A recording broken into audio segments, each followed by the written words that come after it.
Hello everyone, welcome to our channel. Today we will learn Article 32 Right to Constitutional Remedies Writs. आज हम article 32 में जो Ritz दिए गए हैं राइट टू कॉन्स्टिट्यूशनल रेमेडीज़ में उनके बारे में जानेंगे। लास्ट वीडियो में हमने article 32 right to constitutional remedies के बारे में जाना था कि उसका क्या मीनिंग होता है। ठीक है कि अगर फंडामेंटल राइट्स वायोलेट होते हैं किसी सिटीजन के तो वो डायरेक्टली सुप्रीम कोर्ट अप्रोच कर सकते हैं अंडर आर्टिकल 32। आर्टिकल 32 को most important article of the Indian constitution का बताया है डॉक्टर बी आर अम्बेडकर ने, और इसको heart and soul of the Indian constitution भी कहा था। So article 32 right to constitutional remedies एक बहुत ही इंपॉर्टेंट आर्टिकल है इंडियन कॉन्स्टिट्यूशन का। एग्ज़ाम पॉइंट ऑफ व्यू से भी इससे काफ़ी क्वेश्चंस आते हैं और ये बहुत इंपॉर्टेंट है। आज हम जानेंगे इसके रिट्स, जो रिट्स इशू किए गए हैं आर्टिकल 32 में, उनके बारे में देखते हैं। रिट होता है इज एन ऑर्डर, डायरेक्शन और warrant issued by the courts. Court जो भी कोई ऑर्डर देता है, कोई आदेश देता है, अध्यादेश देता है, उसको हम रिट कहते हैं। जो कोर्ट के द्वारा जो एक अध्यादेश जारी किया जाता है उसको रिट कहते हैं। हमने देखा था लास्ट वीडियो में कि सुप्रीम कोर्ट अंडर आर्टिकल 32 और high court under article 226 writs issue कर सकता है। The supreme court under article 32 and high court under article 32 can issue 5 types of writs. Supreme court article 32 में, हाई कोर्ट आर्टिकल 226 में 5 तरह के writ issue कर सकते हैं। रिट का मतलब होता है कोर्ट का अध्यादेश, जिसको समझ लो कि कोर्ट की फाइनल वार्निंग है, एक आदेश है जिसको इग्नोर नहीं कर सकते। कोर्ट का आदेश तो मानना ही पड़ेगा। ठीक है, तो एक ऑर्डर, डायरेक्शन और वारंट है जो कोर्ट्स इशू करते हैं। फंडामेंटल राइट के वायलेशन के केस में डायरेक्टली सुप्रीम कोर्ट अप्रोच कर सकते हैं अंडर आर्टिकल 32। तो सुप्रीम कोर्ट के पास पावर है इन रिट्स को इशू करने की, जो भी देखेंगे। और हाई कोर्ट भी अप्रोच किया जा सकता है। हाई कोर्ट अंडर आर्टिकल 226 इन रिट्स को इशू कर सकता है। अब हम देखते हैं 5 types of writs. Number 1, habeas corpus. Habeas corpus. Writ of habeas corpus can be issued for the liberty of a person who has been illegally detained। अगर किसी को illegally गैर कानूनी तरीके से डिटेन कर लिया गया है, कैद कर लिया गया है, गिरफ्तार कर लिया गया है, तो उसको छुड़ाने के लिए, उसको छुड़ाने के लिए, उसके रिलीज़ के लिए इस रिट को इशू किया जाता है, writ of habeas corpus. Habeas corpus का मतलब होता है to produce the body. Habeas corpus means to have the body of or to produce the body. The court issue this writ to check the legality of the detention। इसमें court ये check करती है कि जिस person को detain किया गया है, जिसको कैद कर लिया गया है, क्या उसको लीगली डिटेन किया गया है या illegally. The detainee is asked to be presented before the court to determine the validity of the detention. Detenu का मतलब होता है जिसको डिटेन किया गया, जिसको गिरफ्तार कर लिया, कैद कर लिया गया है। तो डिटेन्यू को कोर्ट के सामने बुलाया जाता है to determine the validity of the detention. फिर पता लगाता है कोर्ट कि इसको डिटेन करा गया है, क्या वो लीगल है या इलीगल है, कहीं से कहीं गलत तरीके से डिटेन तो नहीं किया गया, इलीगली तो नहीं किया हुआ। If the person has been illegally detained the court would issue order of his release. अगर किसी को इलीगली डिटेन कर लिया गया है, गैर कानूनी तरीके से किसी को गिरफ्तार कर लिया गया, कैद कर लिया गया, उसकी आज़ादी छीन ली, स्वतंत्रता छीन ली, तो कोर्ट ये इशू कर देगा रिट।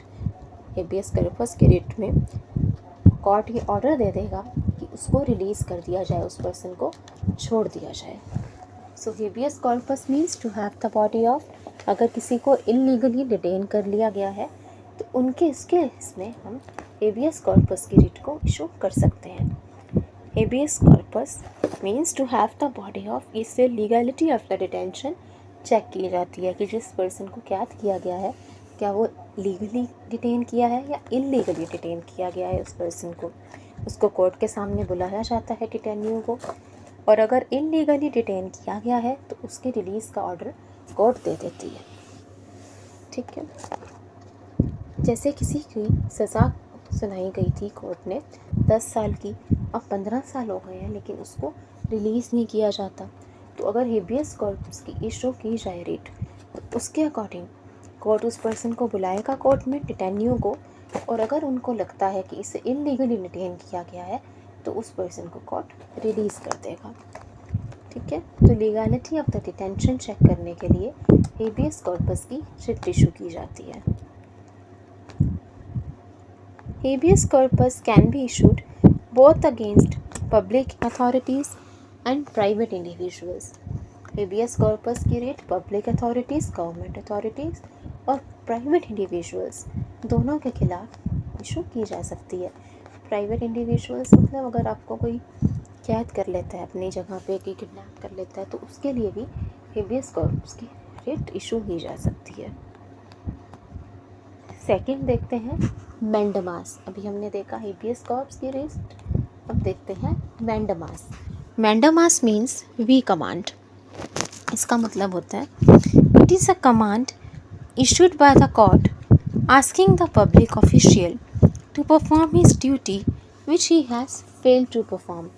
कोई पब्लिक ऑफिशियल है जो सरकार के लिए काम कर रहा है, और अगर वो सही ढंग से काम नहीं कर रहा, अपनी ड्यूटी पूरी नहीं कर रहा, तो उसके लिए मैंडामास की रिट इशू की जा सकती है। Mandamus can not be issued against, mandamus issue नहीं करा सकते against private individuals. Private individuals के लिए नहीं, सिर्फ पब्लिक अगर कोई ऑफिशियल है वो ठीक से काम नहीं कर रहा, अपनी ड्यूटी नहीं कर रहा, तो उसके लिए मैंडामास की रिट इशू की जा सकती है, लेकिन प्राइवेट इंडिविजुअल्स के लिए नहीं। It can not be issued against private individuals to enforce contractual obligation. अगर आपने किसी के साथ कोई कॉन्ट्रैक्ट साइन किया है और अगर वो कॉन्ट्रैक्ट के मुताबिक काम नहीं कर रहा, तो उसके लिए इशू नहीं कर सकते mandamus. Against the president of India और स्टेट गवर्नर, राष्ट्रपति या राज्यपाल के खिलाफ भी मैंडामास की रिट इशू नहीं की जा सकती। Against the chief justice of a high court, high court का जो चीफ जस्टिस है उनके अगेंस्ट भी मैंडामास की रिट इशू नहीं कर सकते। तो मैंडामास की रिट इशू कर सकते हैं किसी पब्लिक ऑफिशियल के अगेंस्ट, अगर वो ठीक से काम नहीं कर रहा, अपनी ड्यूटी परफॉर्म नहीं कर रहा, तो उसके लिए मैंडामास की रिट इशू कर सकते हो, और फिर कोर्ट में ले जा सकते हो उसे, और कोर्ट उसको कहेगा, पूछेगा कि वो अपना काम नहीं कर रहा, और उसे ऑर्डर देगा कि वो अपना काम ठीक से करे। तो मैंडामास इशू नहीं कर सकते अगेंस्ट प्राइवेट इंडिविजुअल्स। अगर आप प्राइवेट इंडिविजुअल किसी से कोई काम करवा रहे हो और वो नहीं कर रहा, तो इसके लिए आप मैंडामास की रिट इशू नहीं कर सकते। कॉन्ट्रैक्चुअल ऑब्लिगेशन के लिए मैंडामास की रिट इशू नहीं कर सकते। प्रेसिडेंट और स्टेट गवर्नर के लिए, राष्ट्रपति या राज्यपाल के लिए भी मैंडामास इशू नहीं कर सकते। And against the chief justice of high court आप मैंडामास इशू नहीं कर सकते। ठीक है, सबको कोर्ट में नहीं घसीट सकते, कुछ एक्सेप्शन है इसमें। नेक्स्ट देखते हैं प्रोहिबिशन। प्रोहिबिशन मतलब होता है किसी काम को करने से रोकना। Prohibition means to forbid from doing something, किसी चीज़ को करने से रोकना, उसे कहते हैं प्रोहिबिशन। ये रिट क्या होती है देखते हैं। It is issued by the high courts to the lower courts to stop the lower court from exceeding its jurisdiction. ये हाई कोर्ट जो है लोअर कोर्ट्स को इशू करती है और लोअर कोर्ट को रोकती है from exceeding its jurisdiction. Jurisdiction मतलब क्षेत्रफल। तो जो केस अगर लोअर कोर्ट के जुरिडिक्शन में नहीं आता और उस पर अगर लोअर कोर्ट अपना जजमेंट देने जा रहा है, तो प्रोहिबिशन की रिट इशू करके उसे रोका जा सकता है। अब जैसे कोई केस किसी कोर्ट के दायरे में ही नहीं आ रहा, उसकी जुरिडिक्शन में ही नहीं आ रहा, तो अगर उस पर वो जजमेंट देने जा रहा है, तो प्रोहिबिशन की रिट इशू करके हाई कोर्ट उस लोअर कोर्ट को रोक देगा from giving the judgment. Writ of prohibition is issued before the lower court has announced this judgment. Lower court के जजमेंट देने से पहले प्रोहिबिशन की रिट इशू करके उसे रोका जा सकता है जजमेंट देने से। ठीक है, so prohibition means to forbid from doing something, किसी चीज़ को करने से रोकना। अगर लोअर कोर्ट किसी ऐसे केस में जजमेंट देने जा रहा है जो उसकी जुरिडिक्शन में नहीं आता, उसके क्षेत्रफल में नहीं आता, उसके दायरे में नहीं आता, तो ऐसा करने से अगर प्रोहिबिशन की रिट इशू करी जाए, हाई कोर्ट रोक सकता है lower court from giving the judgment on such case. It is issued before the lower court has announce this judgment. Judgment देने के पहले ही प्रोहिबिशन की रिट इशू करा जा सकती है, बाद में नहीं। ठीक है, जैसे अगर समझ लो कि माइनर ने कोई क्राइम किया है, कोई किडनैपिंग कर दी, माइनर है, 16 साल 17 साल का वो माइनर है, तो उसका केस अब लोअर कोर्ट नहीं लड़ सकता, नॉर्मल कोर्ट में नहीं, उसका केस होगा जुवेनाइल में। तो इस केस में हायर कोर्ट रोक सकता है इस लोअर कोर्ट की कि इस केस पे आप जजमेंट मत दो, इस केस पे जजमेंट जुवेनाइल देगा क्योंकि ये माइनर है। So it prohibits the lower court from giving judgment on the case which are not under its jurisdiction, and it is issued before the lower court has announced the judgment. Next देखते हैं certiorari. Certiorari इसका मतलब होता है to be certified to produce the certificate. Certificate दिखाओ, जैसे अभी आपने कोई कॉलेज पास किया, स्कूल पास किया, तो उसके लिए मांग सकते हैं ना कुछ प्रूफ दिखाओ, सर्टिफिकेट दिखाओ, मार्कशीट दिखाओ। तो वैसे ही है certiorari, to produce the certificate. The higher courts ask the lower court to produce the documents to inquire into the judgment the lower court has issued।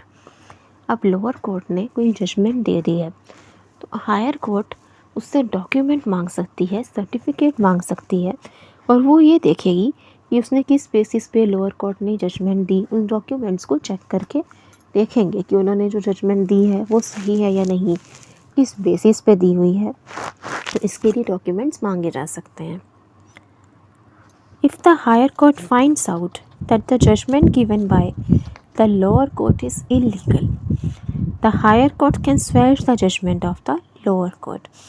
अगर हायर कोर्ट को ये लगा कि जो जजमेंट लोअर कोर्ट ने दी है, documents देखकर उन्हें ऐसा लगा जजमेंट को देख के कि जो लोअर कोर्ट द्वारा दी गई जो जजमेंट है, जो न्याय उन्होंने जो फैसला किया है वो सही नहीं है, तो हाई कोर्ट उसको स्क्वैश कर देंगे, जजमेंट को खारिज कर देंगे, लोअर कोर्ट की ओर अपनी जजमेंट देंगे। लेकिन अगर हाई कोर्ट को लगता है कि लोअर कोर्ट ने जजमेंट दी है वो ठीक है, कानून के दायरे में रहकर बिल्कुल सही जजमेंट दी है, तो उस केस में वो जजमेंट वैलिड हो जाएगी। सो सर्शियोरी का मतलब समझ गए, टू प्रोड्यूस द सर्टिफिकेट। अगर कोई लोअर कोर्ट की जजमेंट से, फैसले से खुश नहीं है, हायर कोर्ट में अपील करता है, तो हायर कोर्ट चेक करेगी डॉक्यूमेंट्स, जजमेंट जो लोअर कोर्ट ने दी, और अगर उसको लगता है ये जजमेंट सही नहीं है तो उसको स्क्वैश कर देगी, और अगर लगता है सही है तो वो कंटिन्यू हो जाएगा। आगे देखते हैं last writ, writ of quo warranto. Quo warranto, quo warranto का मतलब होता है बाय व्हाट अथॉरिटी और वारंट, किस अधिकार से, बाय व्हाट अथॉरिटी और वारंट, उसको हम कहते हैं quo warranto. It is issued by the court to inquire into the legality of a person in public office। अगर किसी पब्लिक ऑफिस में कोई पर्सन काम कर रहा है, ठीक है, कोई गवर्नमेंट ऑफिस में कोई काम कर रहा है, तो उससे क्यू वारंटो की रिट इशू करा के ये चेक किया जा सकता है कि लीगलिटी की किस अधिकार से इस ऑफिस में काम कर रहा है, इस ऑफिस में है तो किस अधिकार से है, किस पोस्ट पे है, कैसे इसका यहाँ सिलेक्शन हुआ, तो उसको रिट इशू करा के उसकी लीगैलिटी को चेक किया जा सकता है। वो होती है writ of quo warranto, to inquire into the legality of a person in a public office. Public office में कोई पर्सन काम कर रहा है, ठीक है, तो इससे पूछा जा सकता है कि किस अधिकार से यहाँ काम कर रहा है, इसको कैसे यहाँ सिलेक्शन मिल गया, ये किस पोस्ट पे काम कर रहा है, तो उसके लिए क्यू वारंटो की रिट इशू करते हैं। और क्यू वारंटो कोई भी इशू कर सकता है, it can be issued by anyone. It cannot be issued against ministerial और प्राइवेट ऑफिस। प्राइवेट ऑफिस में आप क्यू वारंटो इशू करके नहीं पूछ सकते कि ये किस अधिकार से यहाँ काम कर रहा है, पब्लिक ऑफिस में ही कर सकते हो। और मिनिस्ट्रियल ऑफिस में जो मंत्री ऑफिस या मंत्रालय होते हैं वहाँ पे भी क्यू वारंटो इशू नहीं किया जा सकता। तो आज हमने 5 बहुत ही इम्पॉर्टेंट रिट्स देखी जो आर्टिकल 32 के अंदर दी गई हैं। एक बार हम क्विकली रिवीजन कर लेते हैं इन रिट्स का। रिट का मतलब होता है कोई भी ऑर्डर, डायरेक्शन और warrant issued by the courts. Court जो एक फाइनल वार्निंग दे देता है, एक अध्यादेश देता है, उसको हम कहते हैं writ.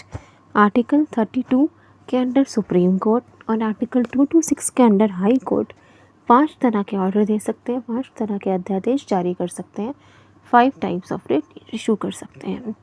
Number 1 habeas corpus. Habeas corpus मतलब होता है to have the body of. अगर किसी को इलीगली डिटेन किया गया है तो उसके डिटेंशन को चेक करने के लिए, लीगैलिटी ऑफ डिटेंशन चेक करने के लिए हेबियस कॉर्प्स की रिट इशू की जा सकती है।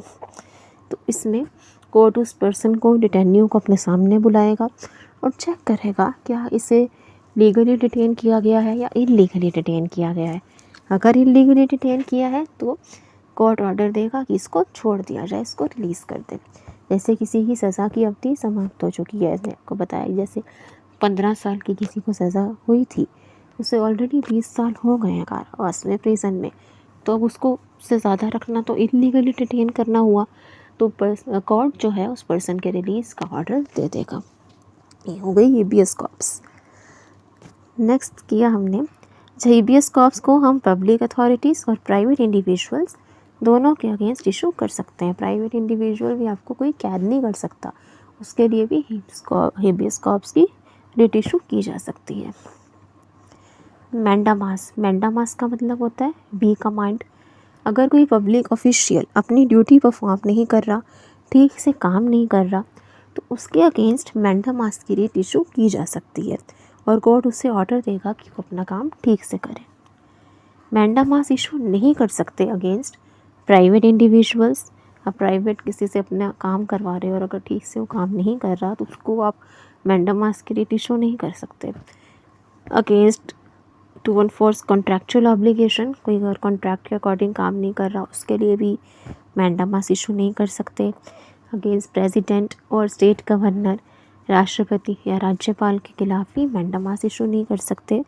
Chief justice of high court, उनके अगेंस्ट भी मैंडामास इशू नहीं किया जा सकता। तो ये 4 एक्सेप्शंस हो गई मैंडामास रिट में।